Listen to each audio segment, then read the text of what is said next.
Deadly Alliance is the first Mortal Kombat game to release exclusively on consoles, foregoing an arcade release. This allowed the Midway team more of a license to focus on the single-player experience, and as such, the Midway team focused a lot on crafting a story and lore that would lead right into the sequel, which would end up being Deception in 2004. Deadly Alliance is the first 6th generation game in the series too, and being the 5th game in a franchise that was now 10 years old, the Midway team sought to redefine the typical MK experience, and they did so in the most creatively courageous way possible, by killing off Liu Kang in the opening cutscene. Liu Kang had been the flagship protagonist of the franchise since its inception, and he had been the reason the enemies of Earthrealm failed to succeed each time. Shang Tsung, Shao Kahn, and Shinnok all fell to his fists, but when the two most powerful sorcerers team up, they're able to accomplish anything. They kill Liu Kang and Shao Kahn, although this detail would be retconned in the re-release of Deception on GameCube and PSP, and this would put them in the perfect position to do what no other villain in the franchise could do: conquer the realms. Starting with the death of Liu Kang set the tone for this game perfectly. Deadly Alliance is a dark story where the heroes suffer even as they believe they've accomplished their goals. In this video, I'll be ranking all 23 arcade endings from worst to best. I'll show the endings first and then discuss my thoughts on it, paying a special attention to its long-term lore ramifications when applicable. You're watching Rail Deal Games, and let's dive right in. Number 23. Su Hao reported to his superior, Movado, and informed him of his success in destroying the Special Forces Outer World Investigation Agency. Movado then informed Su Hao of his next objective. It seemed that Quan Chi was proving to be a powerful ally and was willing to aid the Red Dragon in its quest for domination of Earth. In a show of good faith, Movado agreed to destroy Quan Chi's enemies. The sorcerer suspected betrayal from Shang Tsung.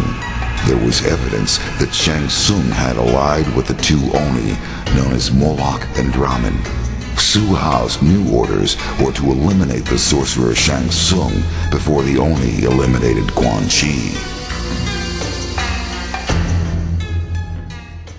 Su Hao is possibly the worst MK character to ever exist, and his ending doesn't do him much favors. A new MK character's relationship with the fanbase is contingent on their ending, gameplay, and fatalities, and in these three categories, Su Hao only does well in the fatalities department. In this ending, he essentially just gets orders and that's it. If this were built up a bit more in another ending, it might be okay, but we'll see in a little bit what happens to Su Hao after his ending fades to black. Number 22. For many years, Movado's Red Dragon clan had been secretly engineering the destruction of their rivals, the Black Dragon. Through careful manipulation, Movado had used the Special Forces to unwittingly aid them in this task. In return for eliminating Kenshi for the Deadly Alliance, Movado was finally granted his battle with the last known member of the Black Dragon, Kano. After a long, brutal fight, Movado emerged victorious, and all traces of the Black Dragon had been erased. Impressed with the fighting skill and discipline of Movado, as well as other members of his clan, Quan Chi realized the potential the Red Dragon held for staging the eventual invasion of Earthrealm.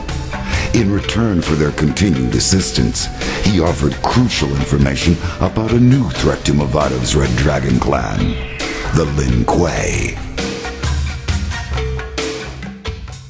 Deadly Alliance is unfortunately full of new characters that just aren't that interesting, something MK4 also had a problem with, and Movado is one of these uninteresting characters. Movado is not great because of how one-dimensional he is. He wants the Red Dragon clan to be on top, but Deadly Alliance doesn't do a good job of explaining why exactly the Red and Black Dragon clans are so diametrically opposed to one another, or why the Lin Kuei is such a problem for the Red Dragon clan. This could have set up a character and organization that would have served as a good replacement for the Black Dragon characters and the Black Dragon itself, but that's not what would happen. The Red Dragon clan disappears until Armageddon, when Dagon would enter the fray. If Movado's position had been Dagon on this roster, and his whole story was alluding to Armageddon, the Red Dragon clan would have been a cooler part of MK's broader lore. For me, Movado will always go down as a missed opportunity though.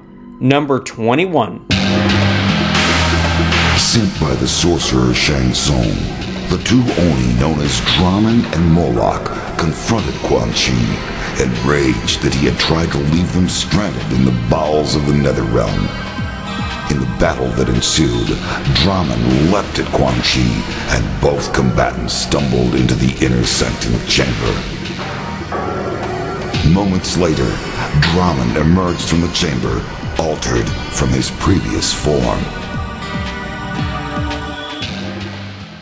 Draman is a character that isn't irredeemable. When MK1 started bringing back 3D era characters, I was kinda hoping we would see this guy again because of his big metal club, which could be a cool thing in modern NRS style MK games combat. And I think the Midway team had definite plans for him in the future, since this ending implies there's something more to his character when the evil taint of the Netherrealm is stripped away. I'm not sure what they were going for with this ending, and I guess we'll never know unless he comes back in MK13 or MK1's DLC.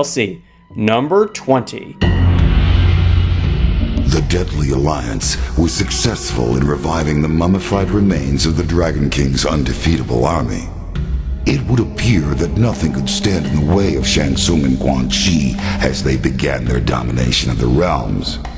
Unfortunately for Shang Tsung, however, Quan Chi had no further need for the partnership. Once Shang Tsung had finally revived the last of the mummified warriors, Quan Chi closed the portal to the heavens and effectively shut off Shang Tsung's endless supply of souls. Quan Chi then instructed Kano to assassinate Shang Tsung in a surprise weapon attack.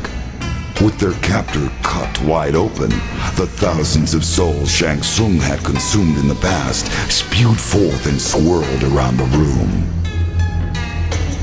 Quan Chi came to the realization that if Kano could so easily turn on Shang Tsung, he could also turn on Quan Chi himself. Quan Chi used his sorcery to drain the life from Kano and left his body where it fell. Immediately, one of the lingering souls shot into Kano's body. To Quan Chi's surprise, the man standing before him was no longer the black dragon thug known as Kano. Kano's body now contained the soul of the Shaolin monk, Liu Kang. Quan Chi betraying Shang Tsung makes a lot of sense, but I can't say I really like the way Liu Kang comes to inhabit Kano's body. The whole Freaky Friday trope is not something I'm particularly fond of, so I'm happy this little plot point didn't actually go on past Deadly Alliance. Quan Chi is absolutely doomed, by the way. Kano is in peak physical condition, and without Shang Tsung for support, there's no way he's going to be able to compete with Liu Kang. So I guess this counts as a good ending for Earthrealm then. Number 19.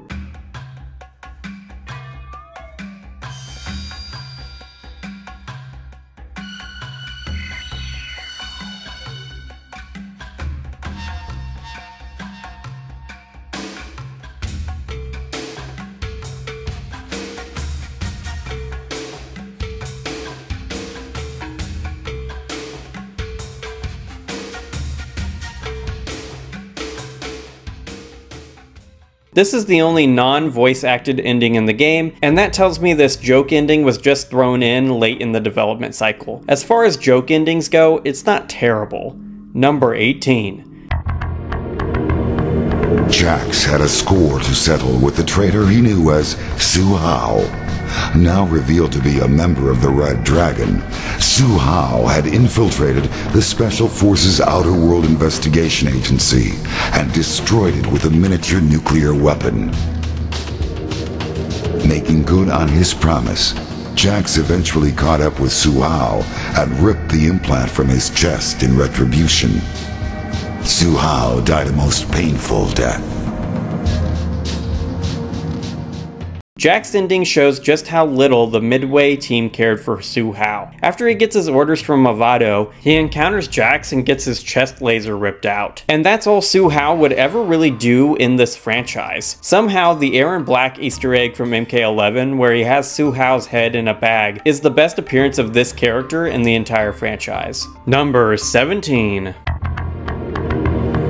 The enormous heat and pressure of the lava burned out Cyrax's sensors almost immediately. He cast about blindly in the infernal pit, searching for the orb Nitara had sent him to locate. Cyrax found it resting upon a small submerged pedestal beneath the molten depths. As soon as he clambered to the surface, she demanded he hand over the orb. Nitara had promised to return Cyrax to Earthrealm once the orb had been retrieved. Taking her necklace in hand, she uttered a mystical incantation. A swirling portal opened around Cyrax had he only had time for a solemn bow before he was swept into the gateway. Cyrax's ending is the first of 6 endings in this game that are either canon, partially canon, or serve to foreshadow deception. Cyrax, following up his ending in MK4, is working for the Outworld Intelligence Agency, and the only reason he's working with Nitara is to get back to the OIA. There's not much else going on in this one, but keep the fact that Reptile is hunting Cyrax and Nitara in the back of your mind for the time being. Number 16.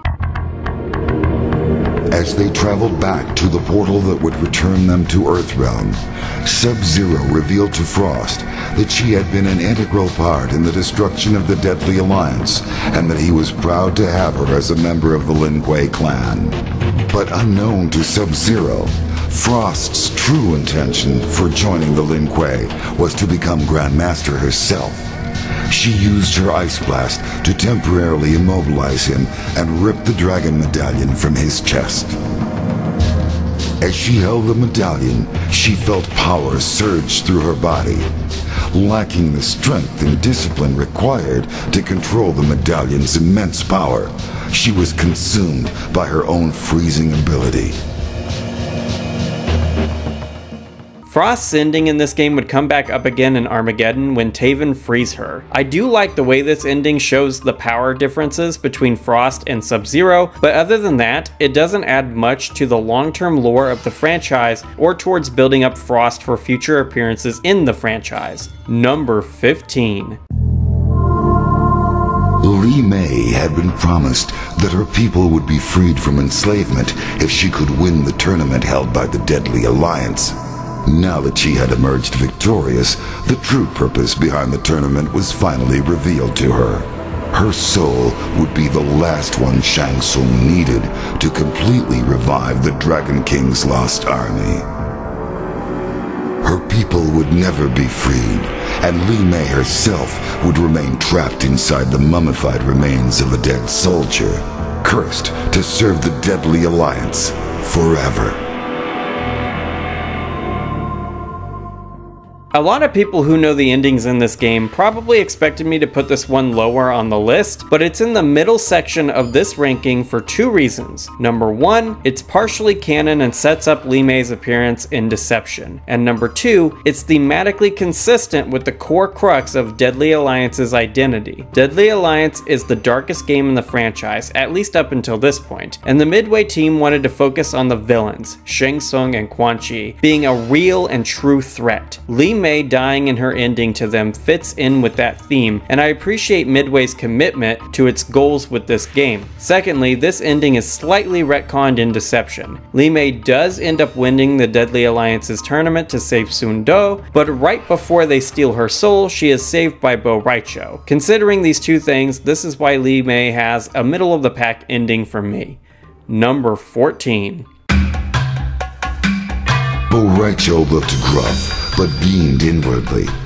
With their victory over the Deadly Alliance complete, he and Kung Lao had liberated Outworld from its latest threat.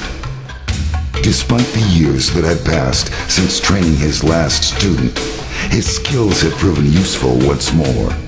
He was elated, but it would be inappropriate to express such emotions in front of his newest apprentice. Kung Lao invited his master to return with him to Earthrealm to teach more warriors at the Wuxi Academy. The success of his apprentice gave him renewed confidence in his training skills and, for the first time, a clear purpose in life. Bo Raicho offered only token resistance.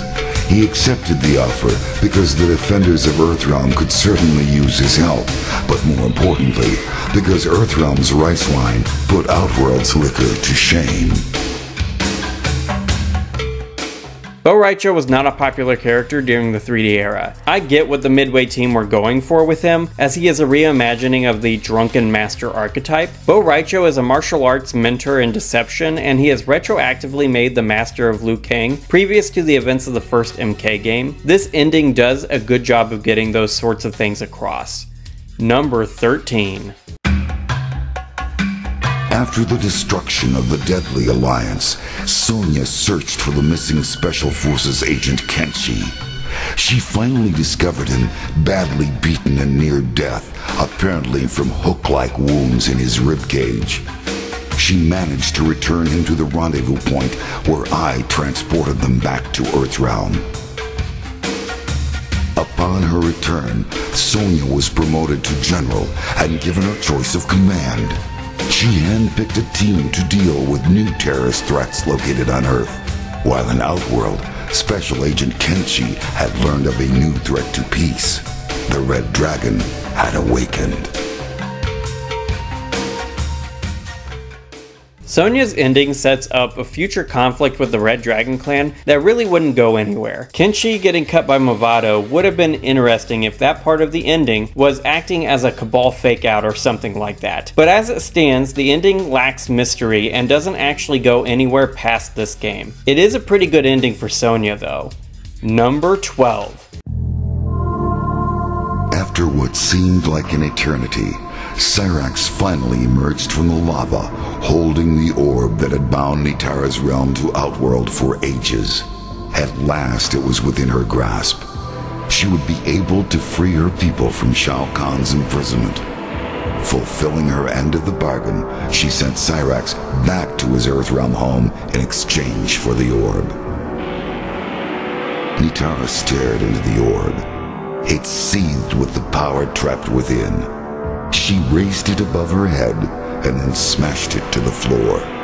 It shattered with an inhuman soul-rending howl. Its horrible energy exploded away and tore her consciousness from her. She awoke later for the first time on her native soil. Nitara's ending here is pretty good. I like the way this ending shows just how many realms Shao Kahn merged with Outworld, and I love the way she found a way to free her realm. As such, in terms of Nitara herself, she hasn't had a bad ending. I think this one beats out the MK1 one though, because the VA work here is much, much better. I had a revelation. I didn't need to conquer realms to feed my people. I simply needed to capture enough beings to breed them. Once they multiply, Viternus will have a limitless, renewable source of food. Number 11.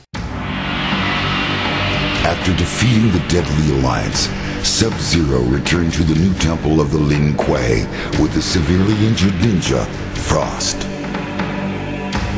A short time later, I visited the temple to commend him for his victory in Outworld and to express my gratitude for all his assistance. With Sub-Zero now the Grand Master of the Lin Kuei, Earthrealm will be well protected. Sub-Zero's commitment towards being a warrior of light finally happens in this ending, and this is what puts him in the perfect place to assist during the Dragon King conflict of Deception. Number 10. Kano and Sonya had fought before. Although Kano was humiliated by his defeat at her hands so many years ago, this time the outcome would be different. Kano had stolen Quan Chi's amulet at the request of Shang Tsung. With the amulet in his possession, Kano came to the realization that he was now in total control of the revived undefeatable army. Rather than hand the amulet and the army over to Shang Tsung, Kano kept them for himself and used the army to ambush Sonya, ending their long rivalry once and for all.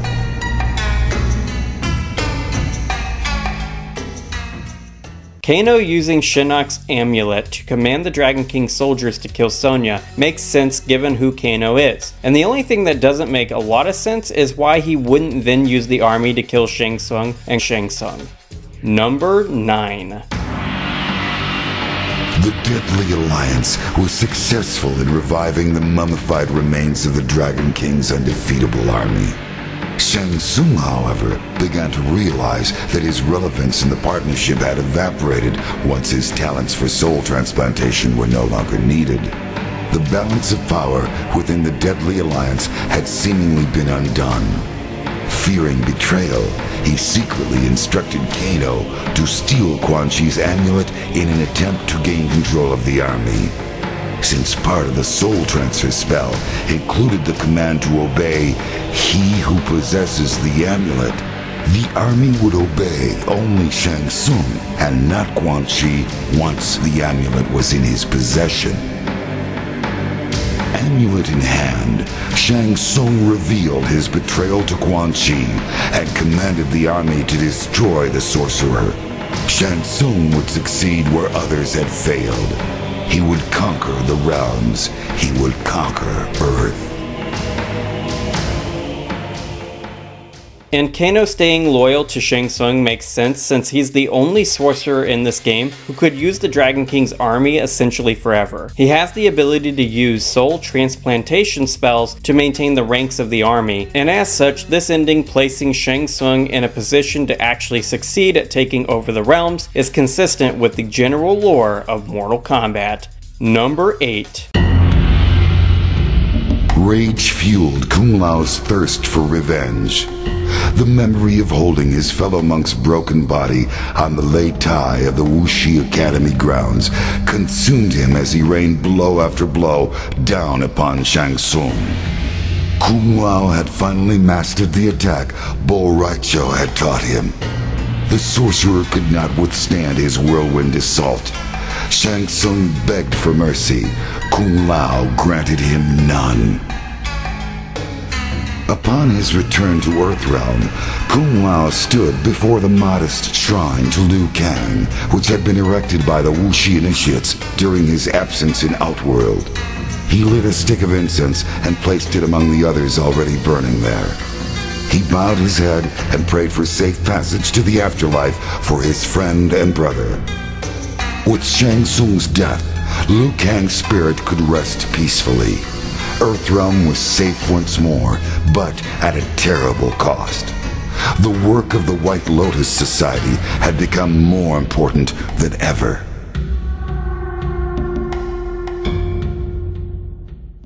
This is the last time Kung Lao would be a character I really like, spin-offs like Shaolin Monks notwithstanding. He's reverential here, and it's clear from his actions how honorable a warrior he is, something that is lost in the NRS era of MK. Number 7. The hunt for Quan Chi had led Scorpion to the palace of Shang Tsung. Scorpion entered the palace through a hidden passage. As he made his way through the lower levels, he was discovered by the two Oni he had previously encountered while in the Netherrealm.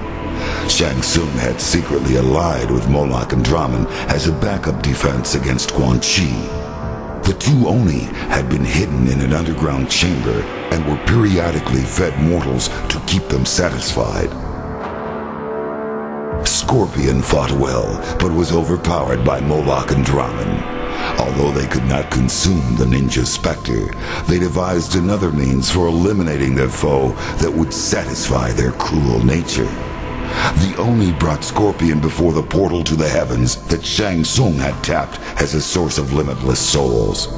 They hurled him into the Solnado, and his hellspawn body was ripped apart by the purity of that realm.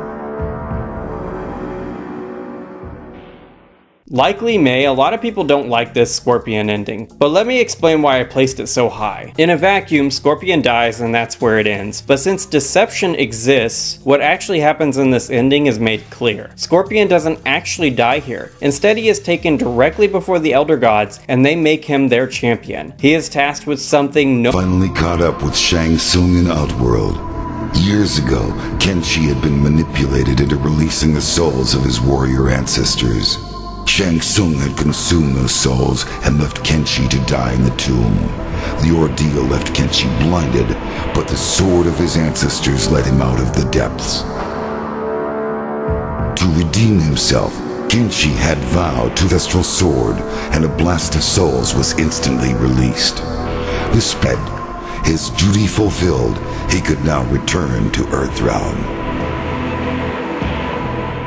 Kinshi is the character from the 3D era that fared the best in terms of fan reception. This makes sense since he's such an awesome character. A blind swordsman with telekinetic powers is a stroke of genius character design, and Kinshi's good reception is further enhanced by having a solid ending and the best fatality in the game. He was a mainstay for fans of the franchise from the moment they set their eyes upon him, and his ending rewarded that initial interest. Number 5. Kitana's longtime enemy Shao Kahn was dead, and the alliance between Shang Tsung and Quan Chi was defeated with the help of warriors from Earthrealm. Although there was peace once more throughout the realms, all was not right for Kitana. Saddened by the death of Goro, she attended a ceremony in the Kuotan Palace to honor her fallen friend and ally. Following Shokan tradition, Prince Goro's body was lowered into the molten rock contained within the throne room itself. As Kitana said goodbye to her wartime ally, she also held a moment of silence for Liu Kang, and secretly wished he had joined her in Edenia so many years ago.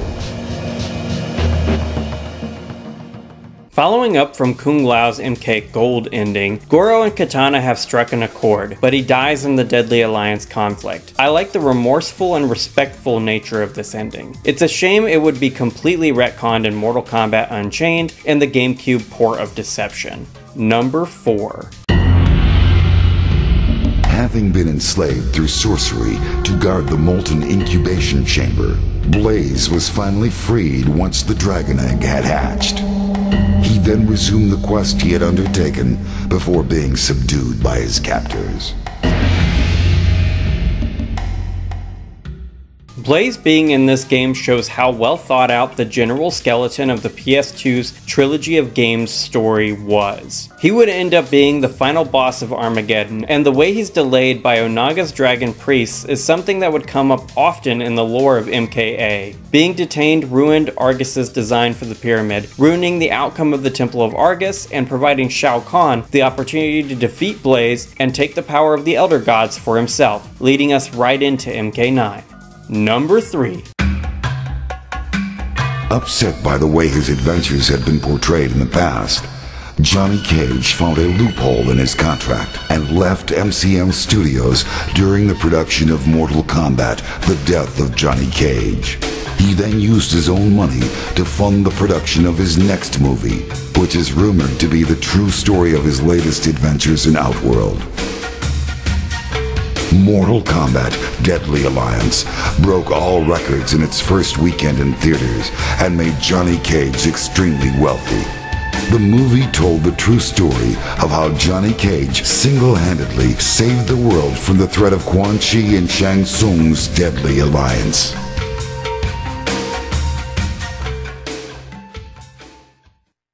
I love these Johnny Cage movie endings. Either this or MK1's are the best of these types of Cage endings, and the only thing that could possibly compete with them is his MK11 ending, which is more heartfelt and does a better job at contextualizing his characterization a bit more. Number 2.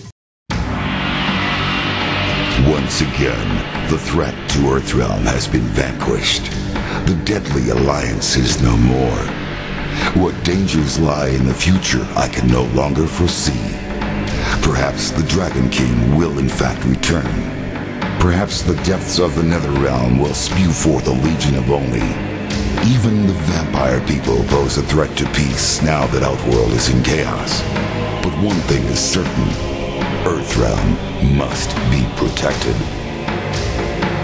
I have abandoned my status as Elder God to aid these mortals and act defiant of the heavens.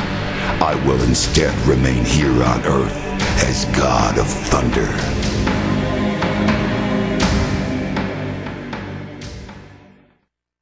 Raiden's ending shows us the possible directions the Midway team were considering taking the MK storyline post-Deadly Alliance, including the one they would end up going with, the Dragon King. I also like how this ending gives us a little insight into what the Midway team initially envisioned regarding Onaga's design, but the clues as to how he was actually going to look are foreshadowed in my favorite ending of this game. Number 1.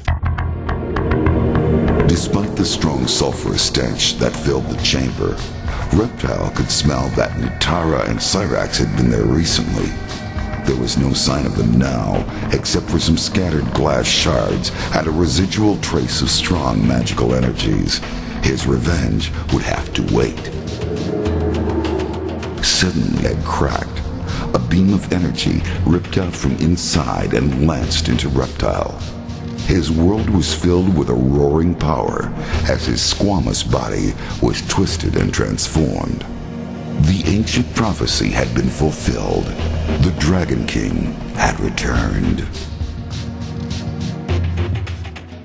Reptile has a rough go of it endings-wise. He rarely gets a good one, and for him, this isn't good. It is a good ending for me and the lore though. For me, this ending is the reason I get my favorite Mortal Kombat villain with Onaga, the Dragon King. And in terms of the lore, this ending explains why Onaga looks the way he does. He has a dragon body because the soul transplantation spell worked into the dragon egg, morphed and shifted Reptile's body around, thereby crafting the vessel we all know and love. And that's the video, my guys.